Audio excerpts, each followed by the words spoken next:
pour l'affaire d'hier, si vous voulez qu'on le reconduise, on peut le reconduire tout de suite maintenant là pour passer à l'interrogatoire. Il faut qu'on le conduise ici. Voilà, conduisez-le.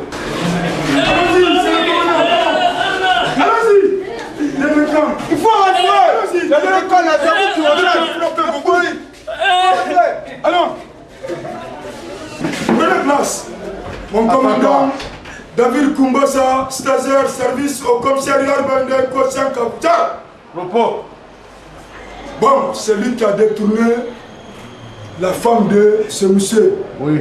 Il est venu, il m'a trouvé dehors. Oui. Il m'a dit vraiment, monsieur, s'il vous plaît, le commandant est là. J'ai dit, qu'est-ce qu'il y a? Il m'a dit, vraiment, c'est lui qui a détourné ma femme. Donc j'ai fait tout, il n'a qu'à laisser ma femme. Il me prend comme un bambin. Oui. Parce que c'est lui seul qui est homme. Oui.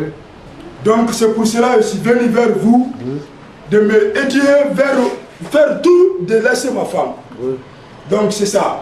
À vous autres. Oui. Merci beaucoup. Monsieur, comment vous appelez? Parle là-bas. C'est le commandant qui te parle. On nous y était là. Indema. Bachir. Commandant, on l'a dit de ma Bachir. Honno. Machido. Bachir. Bachir. Affaire. On a Bachir, mais on a Bachir. Lieutenant Bachir. Dis ton nom. Indema. Bachir militaire. Ok, son nom c'est Bachir. Lui c'est un bandit. C'est Bachir. C'est un bandit? Bachir. Bon, c'est Bachir. Merci. Bachir. C'est qu'on vient de... Regardez là-bas. C'est qu'on vient de déclarer, c'est vrai? Que 6 secondes quand on détourne bien Mako. C'est vrai? C'est vrai?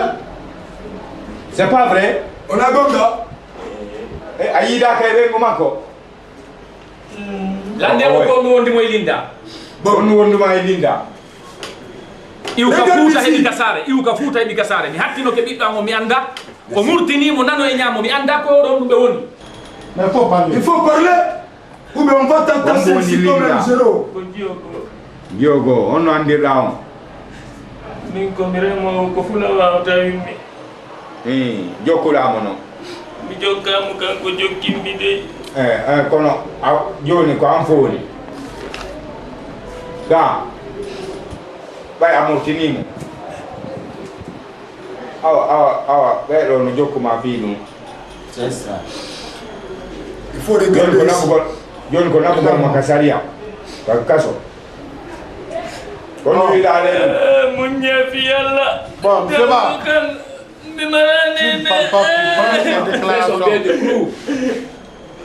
On fait cette déclaration. Moi, je vais faire ça maintenant. Là. Je vais faire ça. Écoute, ne pleure pas. C'est un faux. C'est un faux. C'est un bandit. Voilà que je pleurer. Bon, Kumbasa. Oui, chef. Enfermez-le. À vous, chef. Viens par là. Enfermez.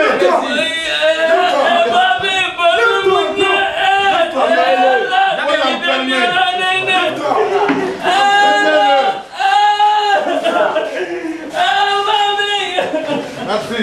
O pay konko mo yi don do mi yangoti e o mi geri fi o mi dabbi o ɓiɗɗo an mo mi yaltinomo ka suudu am mi inni o yo fuuta ka yaay makko yettugol yaay makko ɗum wontani lam probléme ko France mi faa ɗo naɓude mo vacance jiwo inni ma ya ƴewtoyo nene mum ƴewto famille ji mum ɗi nene o mayino gunjiw neeɓi koye hoore am ni o woni mi inni mo yo France waɗa yo vacance makko ɗum inni kanko yaay ka yaay makko hande mi anda fi ɓiɗɗam o sagata puyɗo mo yiɗon ɗo ala hay ka ɓorno o lanni hayrinde fi ɓiɗɗam o mi nanda pus ɓay noon Allah waɗi hiyon ɗo ono ko joɗɗini on ɗo go fi fof koye ley saria on jama on wonata ala wonno dow saria ko ɗum waɗi simi addi o ɗo yo waɗu saria e makko o anda o tooñi o anda o tooñi haray ko ɗum ɗon allahma sallam waɗa sallam si o ronku kadi feɗɗino men mi jokkay mo ha o wona linsere o mi jokkay mo.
nangila nani Wanu wadi oh inde Cerno landi hande no hundu ko mon kon wanu wadi la ilaha illallah kaydu Cerno ngate hulbi ngollam fi kaydu puli hondu wadi dara hundu ko ate on bano ngen ko hundu ko mon hondu lanni hondu lanni fi Cerno lanni hondu wadi on ala dari ga mi yali ma hay joni aya on yi ate wolu goldu yandi ate yena bano mi ledde den ka ko bar min yon teno ko dele kamani oh Allah wako andi sama kala no mo isay go kaje du puli taati nawno mo wali ha jarmi jafanali mo ko nya taati sere du puli kaje du puli andi onon do yidi wonde go do yidi fini dal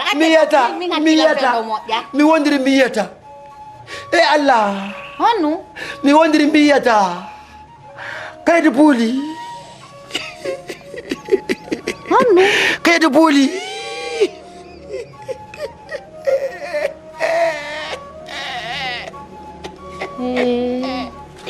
kaje du puli tawata do ndoko gonga tawata do ndoko gonga kaje du puli fi Cerno lanni hande ramata fi Cerno lanni hande la ilaha illallah muhammad lanni hande sallam lanni hande fi Cerno lanni hande lanni hande fi Cerno lanni hande sallallahu alaihi wasallam julbe taw ko dume wade nder studio ko dume wade nder studio la ilaha illallah muhammad rasulullah modi an wumi de taw ko dume wade nder studio mi jetti saliji mi loti gitan yele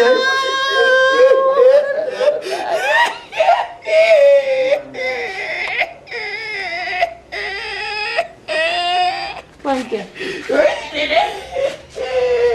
Oh, nuno joki ko min joki.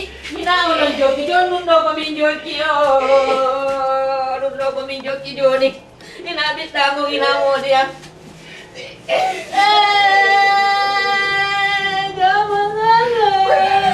Epo mi biyejo.